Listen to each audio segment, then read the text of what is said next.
From KUOW in Seattle, welcome to Soundside and welcome to KUOW's 2025 debate series. Today, the race for Seattle City Attorney. Thank you to our live studio audience for coming out tonight to support democracy. We've got two candidates in the House who will be Seattle's next top lawyer. The city attorney prosecutes misdemeanor crimes and defends the city in court. After a summer primary, former Assistant U.S. Attorney Erika Evans emerged as the challenger to incumbent City Attorney Ann Davison. They're both here with me now. First up, I'll introduce Erika Evans, who grew up in Tacoma. After law school at Seattle University, she worked at the City Attorney's Office. She then went on to the Justice Department, serving as Assistant U.S. Attorney starting in 2021. She resigned from that role earlier this year. Please welcome Erika Evans. Thank you so much for being here. I'm so excited to be here. Thank you, Libby. Also here with me is City Attorney Ann Davison. She was elected in 2021. She came to the job after a run for city council. She's been an attorney in Seattle since 2005. Thank you, City Attorney, for being here. Thank you so much. Thank you. So before we get going, we're going to talk about a few rules for tonight's debate. For each new question, candidates will have 90 seconds to answer. The other candidate will then have 45 or 90 to respond. I will let you know ahead of time. That is because if you get that shorter response time, I'm going to have another question on the same topic. So we're going to continue with that. We're going to try to move it through with a couple different beats on the same topic. If you have a response in which you make a specific claim about your opponent, they will get an extra 30 seconds to respond to that response. So to keep track of the allotted time, we have that red clock in the back of the room. And if we go over time, you might hear this. You also might hear this. Or even this. The crows. Yes, those are our friends who keep us on the clock. They know that, but voters are busy, so we're trying to move through these issues quickly. Now, we're not going to have any opening statements, but I think you'll find that your opening question for tonight is going to let you introduce yourself. And we will also have closing remarks after a quick, fun lightning round. Everything sound okay? Ready to get going? Let's do it. Great. So first question, we're going to start with public safety, and this one is going to go to you first, City Attorney Davison. The city attorney prosecutes low-level criminal offenses. One of the main areas where you and your opponent have disagreed on in the past. I want to ask you both, just first off, out of the gate, to talk about what public safety means to you. So what metrics do you look at? What stories and voices do you keep in mind? What values do you prioritize as you are thinking about your charging decisions and other policies? For each of the answers, we're each going to give 90 seconds. And you're going to start with 90 seconds here, City Attorney. Thank you. Okay. Thank you again for the time to be here speaking with you, Libby. For me, as a mom, I've lived here for 30 years, and I'm raising two young teenagers, a son and a daughter. And I think what is most important to me is understanding that the rule of law applies to everybody. And we need to have a generation of young children who are growing up and seeing that rules apply to everybody equally. And that is really the key for public safety, in my opinion. Because if it starts to become clear that there's different sets of rules, that the law applies differently to different people, that is where people in neighborhoods feel like it's their obligation to start to take care of safety themselves. And we don't want that. That is what my job is to do, is to enforce our laws and to protect and make sure that there is a consequence, there's accountability for criminal activity. And I have built a continuum of that from diversion to mainstream prosecution so that we have those responses available for us to restore real-time accountability into our criminal justice system. Thank you. Same question to Erika Evans. How do you define public safety? What metrics do you measure it with? What kind of stories and voices do you keep in mind? And what values do you prioritize? You have 90 seconds. Thank you so much for the question, Libby. You know, I think about my experience and how that shapes the lens I have when we talk about public safety. My experience working as a city prosecutor, as a defense lawyer in the city attorney's office, as a pro tem judge, and as an assistant United States attorney. And one of the biggest things is that safety means everyone in our communities feel safe and that they can thrive. that also means justice, it looks different depending on the circumstance, depending on what the crime is and what the need is. We look at what's happening in our streets now, and a lot of folks, needing services, needing treatment.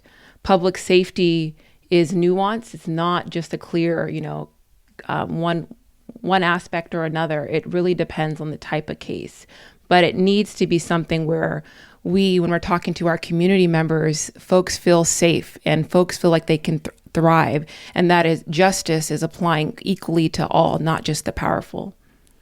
Thank you. We're going to dig a little bit deeper on policy here. First up, City Attorney Davison, you were elected in 2021 amid concerns about street disorder and drug crime. One of your highest profile efforts is the creation of soda and soap zones last year that stay out of drug areas and stay out of areas of prostitution. These are laws that you helped city council members introduce, and they allow judges to issue orders to people accused of drug or prostitution-related offenses to stay out of hotspots known for that kind of activity. People with drug or prostitution charges who get caught in those areas could face gross misdemeanor penalties. Critics, like your opponent, have said that soap and soda zones push these activities to other areas of the city and don't address root causes of drug use or sex work. So I want you to address that directly. What has been the impact of soap and soda orders, and why do you support them? That's a 90-second answer. Well, it is really a critical understanding of what the law is intended to do. And it is our law, so it is not something that should be overlooked. I think we have enough politicians who think that they don't have to follow the law, that we shouldn't be having somebody heading the law department who thinks that they should not respect legislative limits. This is put into law by our council 8-1. And what this is to do is to foster the economic vitality of neighborhoods that have very entrenched criminal activity in their areas. We know in the North End that prostitution is really entrenched. It is known throughout the country. We are on the circuit. We have people come and look to be profiteers off of predominantly women and girls by human trafficking. So the SOAP law is intended to protect those people, not ignore them like we've been doing for too long in our city, in my opinion. And it is to target buyers and traffickers. It is not focused on sellers. It is really to disrupt that because it also leads to gun violence, which is very much happening in the North End. For the soda zones, the stay out of drug area, again, the important part that we're trying to do is foster safety for the public spaces so that everyone can access them. The treatment is obviously part of what we want. That's the underlying drug use and possession law. But the soda law's intent is to foster the economic vitality of neighborhoods that has been deeply, deeply harmed by this type of activity on the streets, where people feel unsafe, people feel unable to walk to the bus stop, go to work, and we want to see the excitement in our city like we're having now with the Mariners game. Thank you. Erika Evans, this first answer, the response is going to be 45 seconds, but we're going to stay with this topic. You don't agree with the city attorney's approach with soap and soda laws. What policies would you implement as city attorney when it comes to addressing repeat drug and prostitution-related offenses? Again, 45 seconds. Thank you so much. And to be clear, soap and soda, making them criminal charges, are failed policies of the past. It doesn't work to banish people and move them around the city. As the city attorney, I'm going to be responsible for all cities, all areas in our city. And that means making sure folks feel safe and they can thrive. And the evidence of what we're seeing now, it's in our streets. What's currently happening, it's not working. What does work is emphasizing treatment. It's emphasizing services. We look at models like LEAD, that the legislative intent behind the Blake fix, folks should be getting into programs and services like that. So that is what we're going to be doing under, our new leadership, is making sure we're being excellent partners with LEAD. Thank you. And just staying with you on the issue of soap and soda, the city attorney kind of touched on this, but I want to get right to it. You've said that you would not enforce soap and soda laws if you are elected. Critics like the Seattle Times editorial board, which endorsed your opponent, argue that you would be, quote, thumbing your nose at the legislative branch, basically neglecting the role of the city attorney, which for them is to enforce laws that you might disagree with, but that the elected city council passed. What is your response to that criticism? You have 90 seconds. Thank you so much. So nearly almost a decade ago, when I was a city prosecutor, these were laws that we saw that were not working. We also got data back that they were being disproportionately applied to people of color. So they're actually racist policies, and that's why they were repealed in 2020. So, it was really unfortunate to see this being something championed back. And we're seeing the results in our areas of our neighborhoods. Things don't look better. And I'm really proud to have the majority of our current city council has endorsed me. And they know my policy and position on this, and they're behind me. And so I think that is something that really speaks to the strength and trust that folks have, in my experience, actually working in public safety for nearly a decade, being boots on the ground. I've been responsible for getting close to 1 million fentanyl pills off our street, getting folks that are actually trafficking guns and unlawfully, against people's will, humans. I think this perspective matters in a role like this. Folks that are dealing with addiction, they need treatment, they need services, and that's not currently happening under the current leadership as it should be. Thank you. Thank you.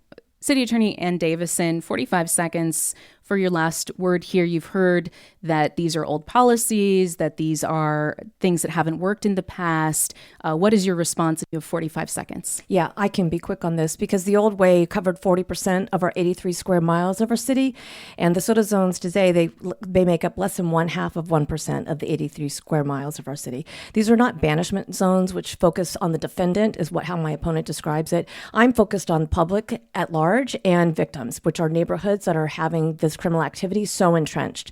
Neighborhoods who are begging for me to make a difference. And it is better. And I think that I've heard that across the city, it is better since 2021. So these policies that she's espousing will take us only back to those pre-2021 days. And the disproportionality that is accused of being in these policies is not such, because we give all of that data for the public to see. And Libby, may I quickly respond? Yeah, I'll give you 30 seconds because I did hear a statement. Yeah, go ahead. Thank you so much. So neighborhood public safety leaders across our city completely reject that theory that what's happening is working. Folks can go out and see it's not. Another thing I want to be clear is soap and soda are something that the judge can order as a condition. It's not that the city attorney can come and say, oh, we're not going to have soap and soda. That's on the court to impose as a condition. Additionally, it would be up to city council to repeal it. That's not something I could do as the next city attorney. What I am saying, though, is that we're not going to criminalize folks and put them in banishment zones for folks dealing with addiction or for folks that are unhoused. We need to be providing services and treatments, and that's being a good public steward of our dollars. Thank you. Thank you. Moving on, City Attorney Davison, you effectively ended the city's community court program in 2023. Community court allowed people arrested for low-level crimes to access social services instead of going to jail. You proposed a new alternative to replace community court this year. Can you outline what problems the new diversion program fixes that community court did not, and why this is a better solution? Well, first I need to 90 seconds. Apologize. I do need to correct the premise of your question. It is not a replacement. They are separate things. They had nothing to do with one another. I closed community court because the data. I just want to give you a full 90 seconds now. So that you don't have to take up your time. Okay. I just that has been either misunderstood or misrepresented. And so I'm not accusing you of either of that, but it is needs to be understood. The community court did not have drug cases going through it because under state law, it was still a felony. So there were no cases coming through at that time. What the data showed, again, that I brought unprecedented data transparency to the public for what is happening in the city attorney's office, is that it was actually increasing recidivism. It was encouraging people to commit crimes because they were auto-routed into community court regardless of regardless of their criminal history. And that was what I walked into from my predecessor and my opponent. That was a policy that was put forward. So I decided that's not a good use of tax dollars because it really is going the opposite direction of what we want, which is to improve public safety. I doubled the diversion programs in response to that. And that actually is reducing recidivism because we're being discretionary in how we are offering those instead of the automatic route to community court, which was what I inherited, which is why I decided to do that. Separately, once the state legislature defelonized drug use and possession, it became a gross misdemeanor. That is when I could take action, and I had to get the appropriators, council and mayor, to give me the funding to create something. So we have set up an alternative. It's called a drug prosecution alternative. So when we do get those underlying use and possession cases, we can understand what's happening for that person. It's not going to be offered to every single person all the time. Again, it's to make sure we're offering people early in criminal activity so they can have a different life trajectory. Thank you. 90 seconds to you, Erika Evans. You would like to bring community court back. What would your version look like? How will it respond to the issues that the city attorney just raised? Thank you so much. And I'm going to first address the part of the drug alternative, like pseudo community court that the current leadership brought back. There was a study published in the Seattle Times and from the Department of Public Defense just about a week and a half ago. And it was really unfortunate to read that out of the 210 or 215 folks that have been charged with possession of user amounts of drugs or, using drugs in public, how 97% did not get treatment from cases that are in the current city attorney's office control. And that's a failure. We talked about the legislative intent when it comes to the Blake fix and allowing folks to now get potentially criminally charged for drug use or drug possession. The legislative intent behind it recommended services like lead and treatment as a priority, not punishment and prosecution, what's currently happening. Another thing that was extremely alarming to see in that report was that how Black people were 4 times represented in that amount of people that were prosecuted under this current leadership. Talking really quickly in the remaining time I have about community court, we're going to bring a community court back that's reimagined, that ensures it has accountability and the right services to help folks not get out and reoffend. We can do it. Bellevue just opened a new community court. I've gone across our state and seen models that work. We can do it too. 30 seconds back to you, City Attorney, just because we heard allegations that the way things are going under your office is a failure. What's your response to that? Yeah, it's absolutely not. Because first of all, people need to understand I don't direct the police. So if law enforcement is diverting, then that case does not come to me. I have a prosecutor that works specifically with leads. So we understand what's happening for those clients when they participate. So that's a very separate matter. When things come into me, we offer the drug prosecution alternative, but defendants have to opt in. So I can't force somebody to do that. And all the treatment and services is also through the court. I cannot make somebody do it. We're trying to create the doorway for people to choose this. But meanwhile, we need to make sure that people walking the streets are not the ones having to face this up front with themselves and their family members, where they are the ones having to ensure their own public safety in the moment. This is Soundside. I'm Libby Dankman, and you're listening to our debate between the candidates for Seattle City Attorney, incumbent Ann Davison, and challenger Erika Evans. This fall, Seattle voters will choose a top lawyer responsible for prosecuting misdemeanors and defending the city in court. We'll be back with the rest of this debate, including how these candidates want the city to respond to the Trump administration. That's after a quick break. Stick with us on KUOW. Welcome back to Soundside. I'm Libby Dankman. Let's dive right back into our Seattle City Attorney debate, which was recorded Wednesday before a live studio audience between candidate Erika Evans and incumbent City Attorney Ann Davison. At this point, I'm going to be flipping the order. Prior to this, we had Ann Davison fielding the first questions. Now it will be Evans taking the first answer, and then we'll try to keep that consistent. Erika Evans, you've made the speed at which domestic violence cases are prosecuted central to your campaign against the current city attorney. You say her office is moving too slowly. Zooming out, your opponent inherited a reported backlog of nearly 5,000 misdemeanor cases, partially due to pandemic restrictions. Davison's office said that her predecessor, Pete Holmes, had a median time from arrest to filing decision of 162 days in late 2021. It is now a fraction of that. Lisa Dugard, co-founder of LEAD, told Publicola that this was a clear improvement under Davison. But domestic violence cases, as you have pointed out, have been taking longer. As of July, it was about 33 days to file. We're going to be asking the city attorney about that in just a moment.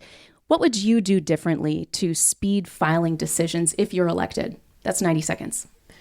We're going to prioritize domestic violence cases. They're one of the more serious misdemeanors that are in the city attorney's office.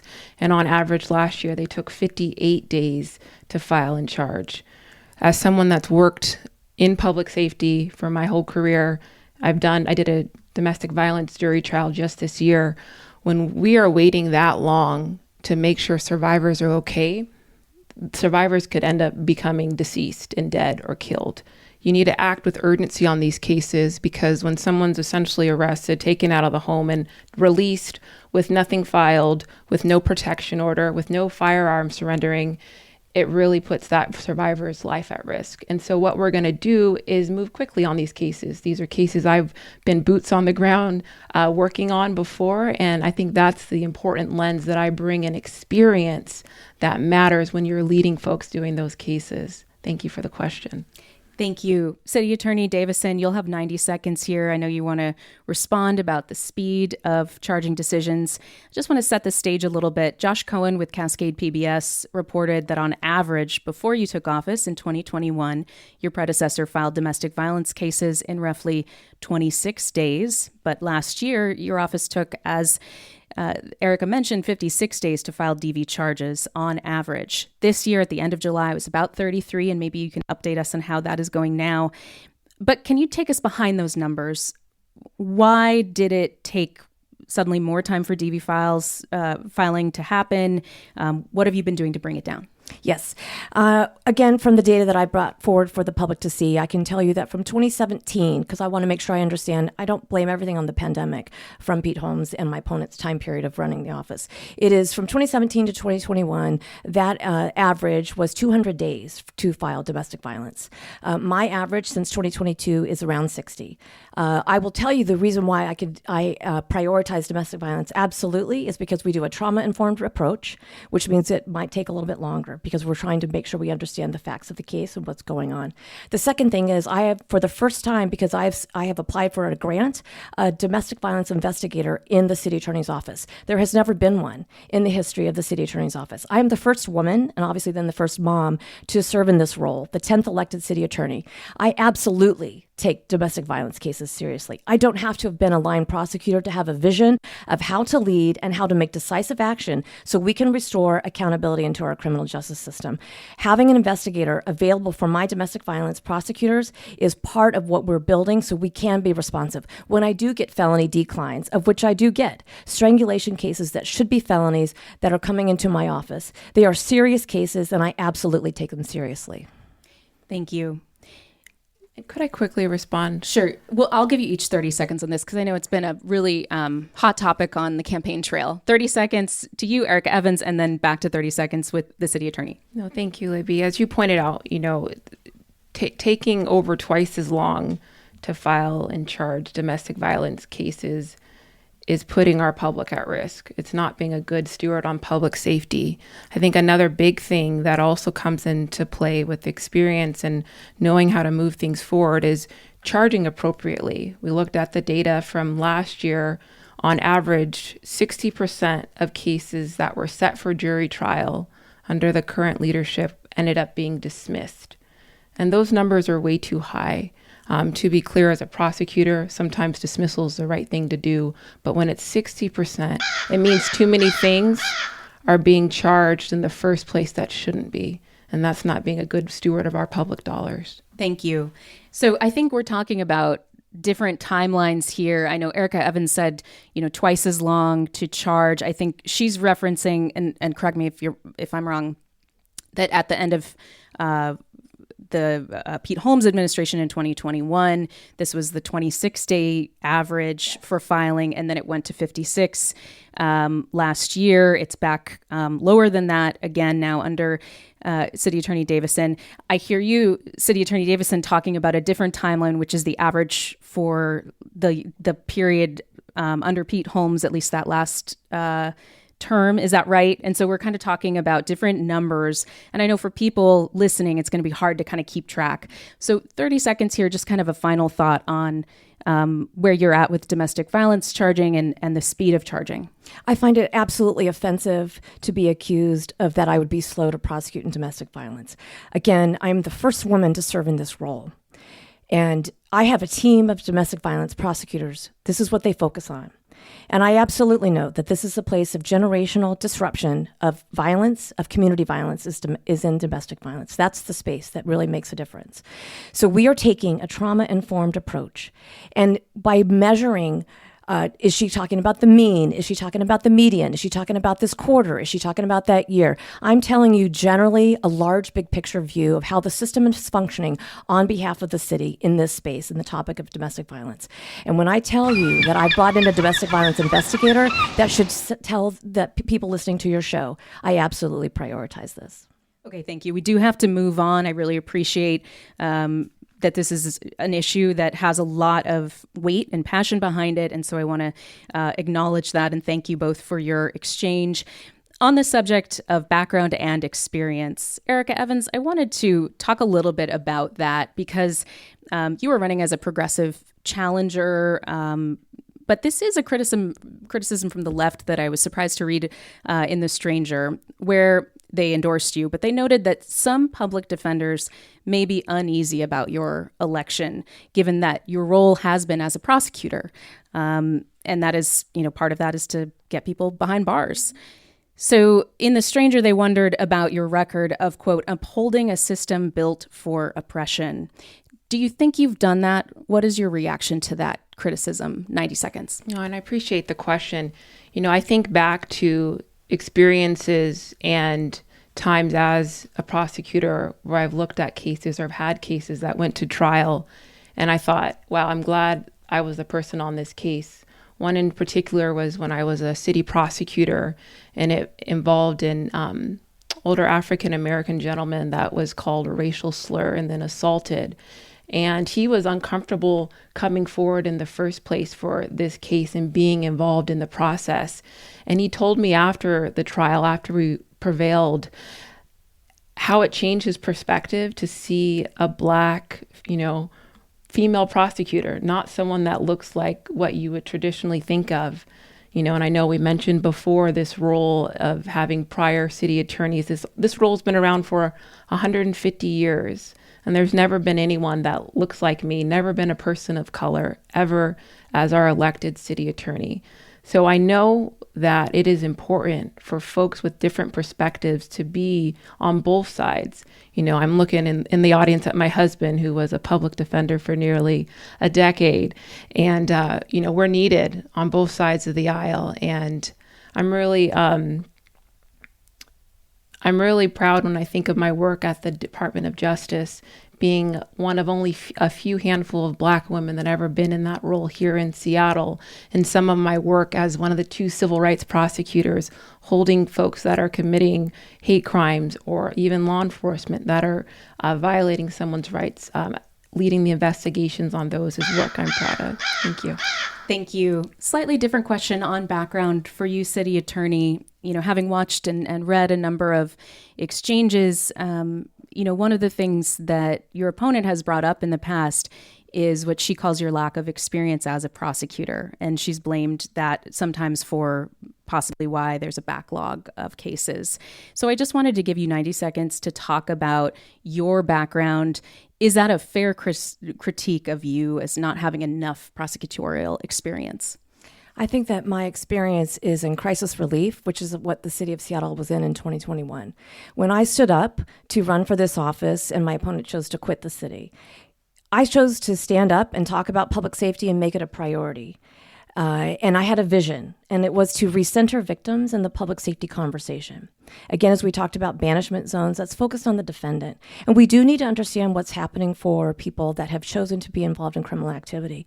But similarly, no crime victim has asked to be a part of the criminal justice system. And again, as a mother, having to unpack it in child-appropriate language about what was going on in our city prior to 2021, and the just frank questions of kiddos, of trying to understand what is going on, because they saw people walking around, they saw things happening, and they weren't even the victims. But what are we to do? This is a position of executive leadership, which I've done for 3.5 years.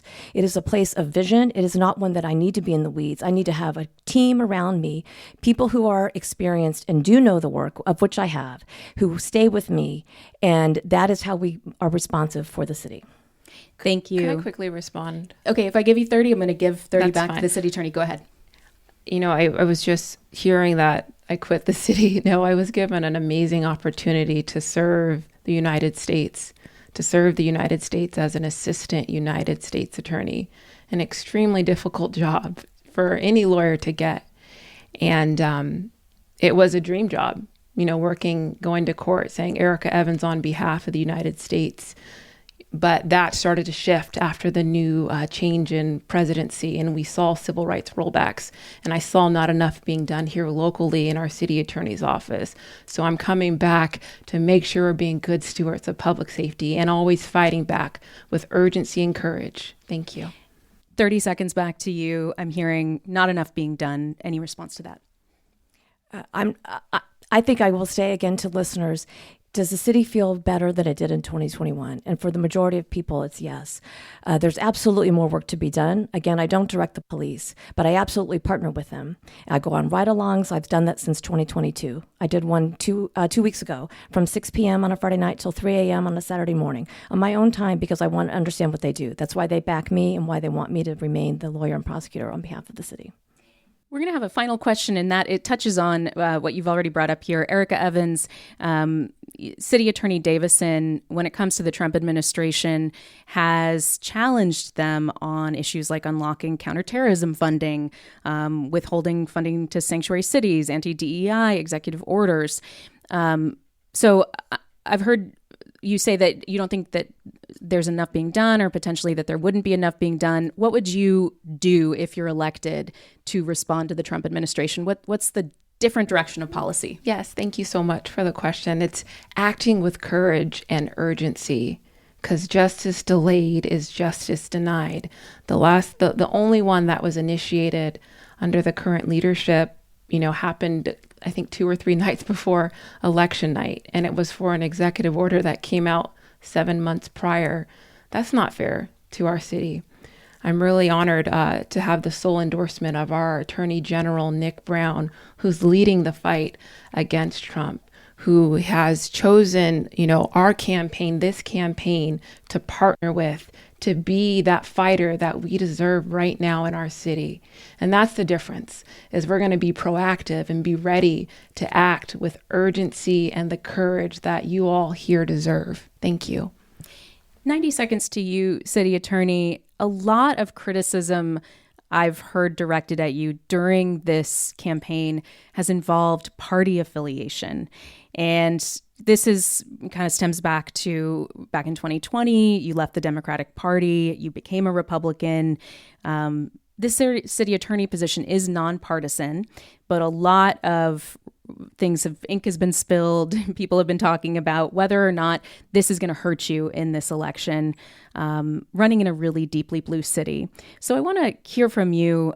Are you a Republican still? And do you think that voters in Seattle, lefty Seattle, should trust you in order to respond to the Trump administration? 90 seconds. Well, I really do appreciate the question, Libby, because I am just a mom who wanted my city to have policies that clearly were working. And I had to do something drastic to disassociate with the bad policies of the past, which is what Pete Holmes did, which is what my opponent wants to bring back. What Seattle was like prior to 2021. And when I'm talking about the policies I'm talking about, I've talked about them no matter what kind of color you want to assign to me, because they are the policies that are responsive to the societal problems that our city is encountering on the ground. And if you want to check me as to what is my internal values for protection for the city of Seattle, it is methodical and it is laser focused. It is focused on public safety, whether that comes from criminal activity, bad policies, or federal overreach. Just because someone wants to measure that I wasn't the first in time to sue somebody doesn't always make it the smartest strategy time to do that. When grant funding actually becomes at risk, then you have the ability to sue. It's easy when you don't understand what's going on to make accusations about my timing, etc. But I understand what's going on. I have a team in place. I have a federal response team daily monitoring across the country activities that's going on in federal overreach.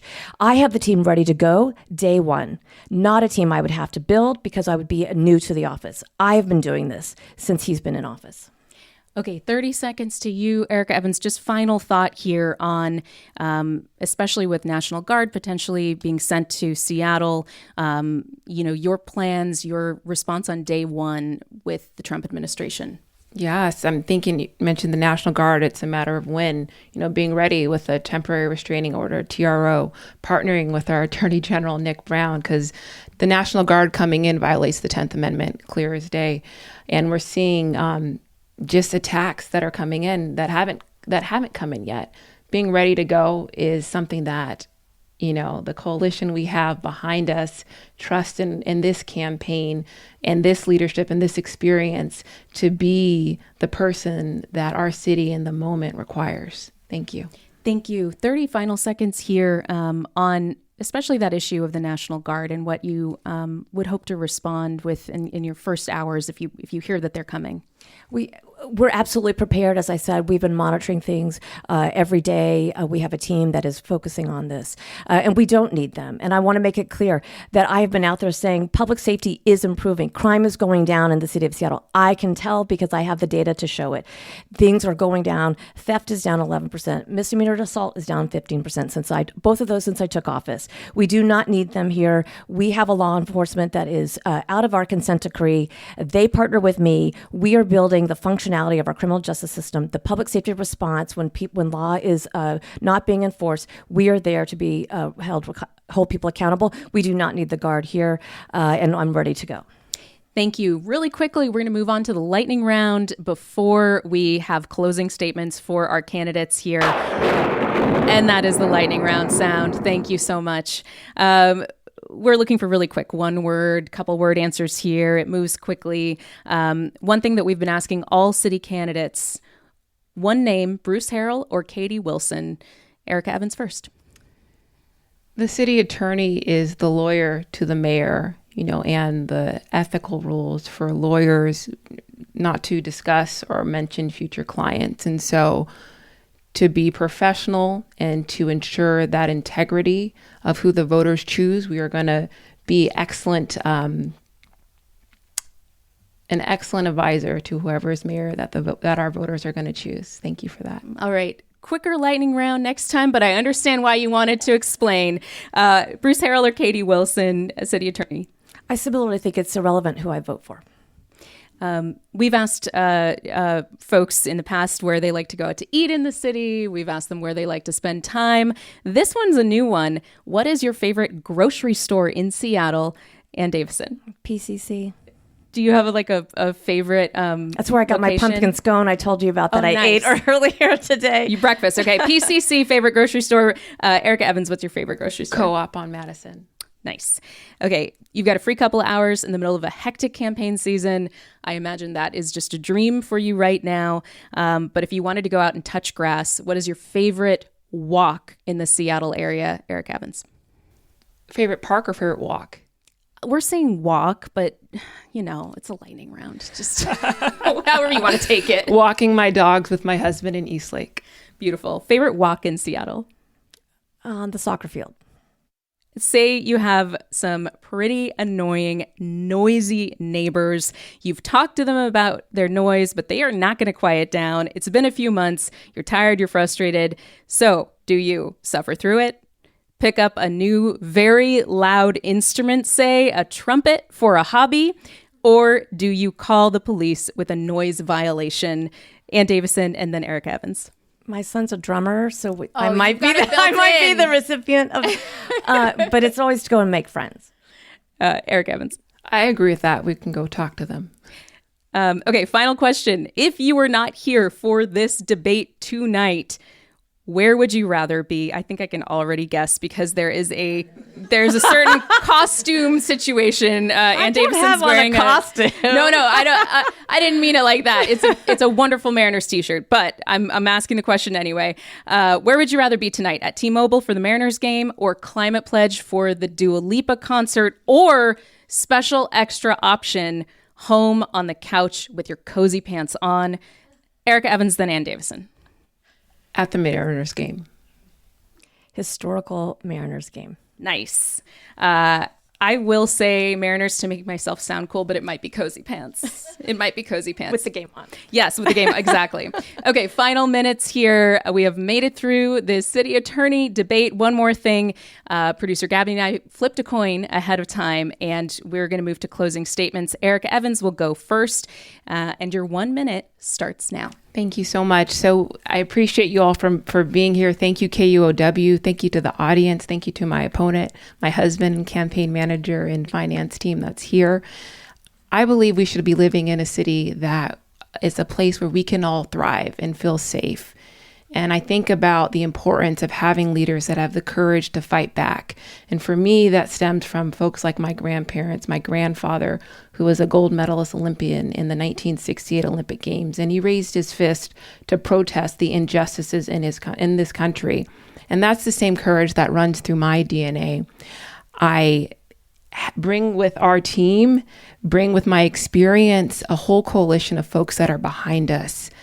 Think about the entire King County council members that represents parts of Seattle have solely endorsed this campaign. Lisa Mannion, our Attorney General Nick Brown, Congresswoman Pramila Jayapal, the Alliance for Gun Responsibility, Planned Parenthood Alliance, MLK Labor. This campaign is about all of us and all of our rights and values. And the fact that we have a coalition behind us is what's going to get us there to a city where we can all feel safe and thrive. Thank you. That is time. 1 minute to City Attorney Ann Davison. I'll just start with the question again. Do you remember what Seattle was like in 2021? It felt like our laws didn't matter. And I don't want us to go back that way. We are rebuilding and fostering economic vitality in our city. We have the amazing Mariners playing tonight. We have World Cup coming next year. We are on the precipice of becoming an international city that is acclaimed to be the Emerald City that it should be. And it is because I've been doing the role that I'm supposed to do, which is making sure that our laws do matter, that accountability is not left on the shoulders of people as they walk down the street, on families as they stop at the bus stop. It is what I'm supposed to do. And it's not low level. It's 80% of the crime in the city of Seattle. I've been endorsed by Democratic former Washington governors Gregoire and Locke in 2021 and again for my reelection. The Seattle Times in 2021 and again for my reelection. Our own Seattle firefighters and police officers in 2021 and again for reelection. It's because I have been restoring real-time accountability to our criminal justice system so that our public safety system functions on behalf of our city so it is not borne on their shoulders. Thank you. Thank you so much to our candidates, Ann Davison and Erika Evans, your candidates for Seattle City Attorney. Thank you, everybody who came out tonight, and happy voting, everybody. Thanks for listening to Soundside. And hey, this show is only possible because listeners support us. If you are able to give right now, check out the show notes for a link to donate. And don't forget, you can listen live on KUOW 94.9 FM Seattle at noon and 8 p.m., Monday through Thursday, or anytime online at KUOW.org.